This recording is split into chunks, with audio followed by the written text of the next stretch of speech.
नमस्कार, मैं स्वतंत्र कुमार और आप सभी का स्वागत करता हूं आपके अपने चैनल शॉर्ट हैंड टीम पर। तो दोस्तों, आज के इस वीडियो में जनसत्ता के संपादकीय से 1015 शब्दों के डिक्टेशन को हम लोग लेने वाले हैं। इसे हम लोग 100 की स्पीड में लेंगे।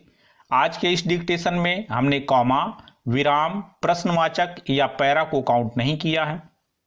अगर आपको इस डिक्टेशन के पीडीएफ की ज़रूरत है या इसमें आए हुए महत्वपूर्ण शब्दों के आउटलाइंस को जानना चाहते हैं तो आप हमारे टेलीग्राम ग्रुप को जरूर ज्वाइन कर लें।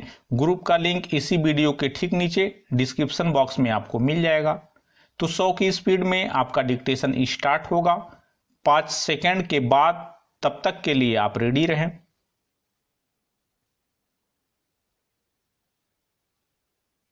स्टार्ट। भारत और चीन के बीच सैन्य कमांडर स्तर की 13वें दौर की वार्ता बिना किसी नतीजे के खत्म हो जाना किसी भी रूप में अच्छा नहीं कहा जा सकता। विराम। इससे भी ज्यादा चिंता की बात यह है कि इस बार वार्ता के दौरान चीन ने जैसा रुख दिखाया, उससे शांति के प्रयासों को धक्का लगा है। विराम। अब तक माना जा रहा था कि वार्ता का यह दौर तनाव कम करने और लंबित मुद्दे सुलझाने के लिए सकारात्मक माहौल बनाने में सहायक साबित होगा। विराम। पर वार्ता के बाद दोनों देशों की ओर से जो बयान आए, उनसे तो लग रहा है कि तनाव और बढ़ेगा।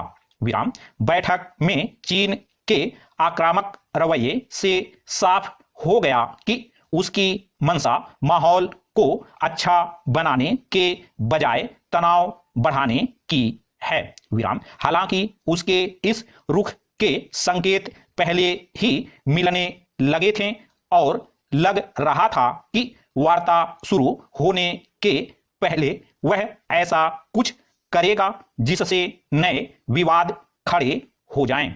विराम। हाल में उत्तराखंड के बारागोती और अरुणाचल प्रदेश के तवांग सेक्टर में चीनी सैनिकों की घुसपैठ से यह आशंका पैदा हो गई थी कि कहीं 13वें दौर की वार्ता पर इसका कोई असर न दिखे। विराम। और यह आशंका अब सच साबित हुई। विराम। पैरा। इस बार की वार्ता का मुख्य मुद्दा हॉट स्प्रिंग से सैनिकों को हटाने के बारे में सहमति बनाना था। विराम। भारत ने देपसांग से भी सैनिकों की वापसी का मुद्दा उठाया। विराम। लेकिन वार्ता में चीन ने इन दोनों ही मुद्दों पर जिस तरह से पलटी मारी, वह हैरान करने वाली है। विराम। उसने इन इलाकों से सैनिकों को पीछे हटाने के भारत के प्रस्तावों को अव्यवहारिक और अतार्किक करार दे दिया।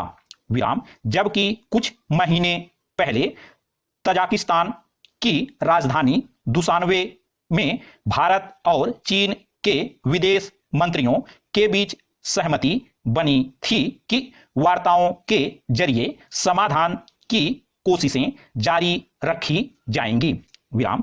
पर अब चीन जिस तरह का रुख दिखा रहा है, उससे स्पष्ट है कि उसके लिए इन वार्ताओं और प्रतिबद्धताओं का कोई मतलब नहीं रह गया है। विराम। उल्टे उसने विवादित स्थलों से सैनिकों को हटाने के बारे में भारत पर हालात का गलत आकलन करने की तोहमत जड़ दी।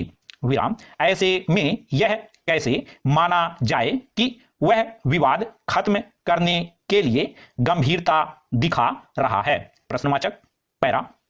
पूर्वी लद्दाख में गलवान घाटी की घटना चीन की साजिश का नतीजा थी। विराम। चीनी सैनिकों ने भारत के सैनिकों पर हमला कर दिया था और फिर कई जगह घुसपैठ कर कब्जा कर लिया था। विराम।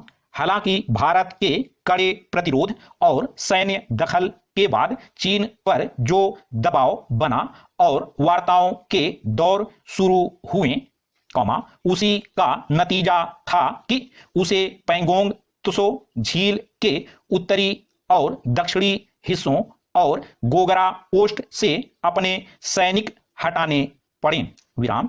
इससे उम्मीद बनी थी कि देपसांग और हॉट स्प्रिंग से भी वह अपने सैनिकों को हटाने पर सहमत होगा। विराम। लेकिन ऐसा होता दिख नहीं रहा। विराम। बल्कि अब एक नया तनाव शुरू होता दिख रहा है। विराम। चीन के साथ मुश्किल यह है कि वह शांति, सुरक्षा और स्थायित्व की बातें तो करता है, लेकिन जब अमल की बारी आती है तो पलटी मार जाता है। विराम। ऐसा ही उसने इस बार भी किया। विराम। हालांकि उसका यह हमेशा का चरित्र रहा है। विराम। भारत एक नहीं कई बार साफ साफ शब्दों में कह भी चुका है कि जब तक टकराव वाले इलाकों से चीनी सैनिक नहीं हटेंगे, तब तक इलाके में तनाव बना रहेगा और इसका जिम्मेदार चीन होगा। विराम। इसलिए अब यह फैसला चीन को करना है कि शांति के लिए वह कौन सा रास्ता चुनता है। विराम। पैरा। सूचना का अधिकार कानून बनाने के पीछे सरकार का मकसद था कि इससे भ्रष्टाचार पर लगाम लगेगी। विराम। सरकारी अफसर मनमानी और बेवजह कामों को लटकाए रखने की प्रवृत्ति से बाज आएंगे। विराम। मगर हकीकत यह है कि लागू होने के बाद से ही यह कानून सवालों के घेरे में बना हुआ है। विराम। इस कानून को लागू हुए 16 साल हो गए। विराम। पिछले कुछ सालों में तो अधिकारी सूचना का अधिकार कानून के तहत मांगी गई जानकारियों से साफ मुकरते देखे गए हैं। विराम। सबसे चिंता की बात यह है कि इस कानून के तहत सूचनाएं एकत्र करने वाले अनेक कार्यकर्ताओं की हत्या कर दी गई है। विराम।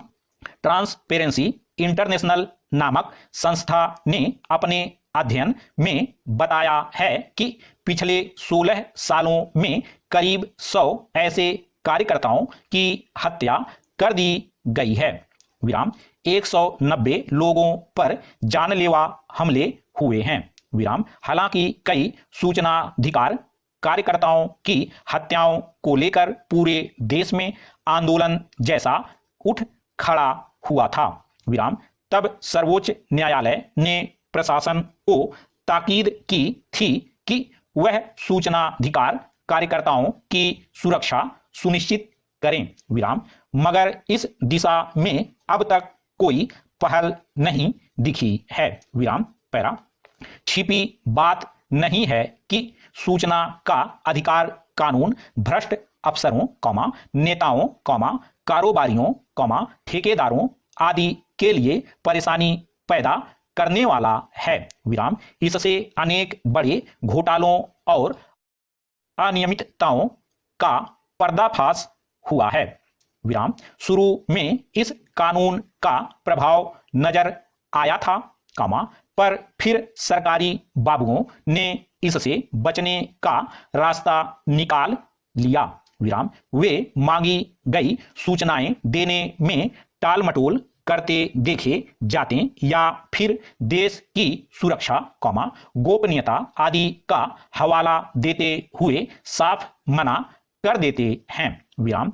फिर उन कार्यकर्ताओं को सूचना आयुक्त के कार्यालयों में अपील करनी पड़ती है। विराम। मगर विचित्र है कि सूचना आयुक्त भी इस मामले में सरकारी अधिकारियों के पक्ष में ही झुके नजर आते हैं। विराम। इसका अंदाजा इससे लगाया जा सकता है कि पिछले साल सूचना आयुक्तों ने 95% मामलों में सरकारी अधिकारियों पर जुर्माना नहीं लगाया, जबकि उन पर जुर्माना लगाया जाना चाहिए था। विराम।